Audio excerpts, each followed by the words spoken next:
எல்லா புகழும் இறைவனுக்கே. நான் உங்கள் சுவாமிமலை ஜஹாங்கீர். இது கும்பகோணம் கோர்ட்டு பக்கத்தில் உள்ள பெரியாஸ்பத்திரி, அதாவது ஜிஹெச். அந்த ரோட்டில் நான் பைக்கில் போயிட்டு இருக்கும்போது எங்கேயாவது டீ குடிப்போம்னு அப்படியே பார்த்துக்கிட்டு இருக்கும்போது டீ கடையில் அதில் இருந்த ஒரு வாசகம் என்னை பிடித்து நிறுத்தியது. போனவன் திரும்பி வந்துட்டேன். என்ன வாசகம்னா இதுதான்: கர்ப்பிணி பெண்களுக்கு பால் இலவசம் அப்படின்னு எழுதியிருந்தது. எங்கே நம்ம சின்னதாக எழுதியிருக்குது, இதை பார்த்துட்டு யாரும் வரமாட்டாங்களோ அப்படின்னு சொல்லிட்டு அங்கே உள்ள சுவற்றிலையும் கர்ப்பிணி பெண்களுக்கு பால் இலவசம்னு ஒரு இடம் இல்லை, 2 இடத்துல எழுதி வச்சிருக்கிறாரு இதனுடைய ஓனர் சுரேஷ்.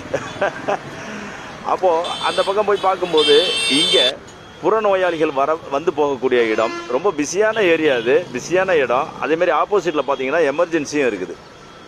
உண்மையிலேயே அந்த கடையில் உள்ள ஆளிடம் நான் கேட்கும்போது அவர் என்ன சொல்கிறாருன்னா, நீங்கள் வேலை செய்கிறீங்களாண்ணா? அந்த கடை ஓனரா?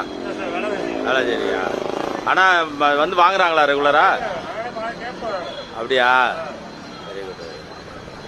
இங்கு நோயாளிகளுக்கு மட்டும், கர்ப்பிணி பெண்களுக்கு மட்டும் இல்லை, வயோதிகர்கள், உடம்பு முடியாதவங்க, மாற்றுத்திறனாளிகள், காசு இல்லைன்னு வர்றவங்க எல்லாருக்குமே எங்கள் ஓனர் கொடுக்க சொல்லியிருக்காரு சார். கொடுப்போம் அப்படின்னாரு.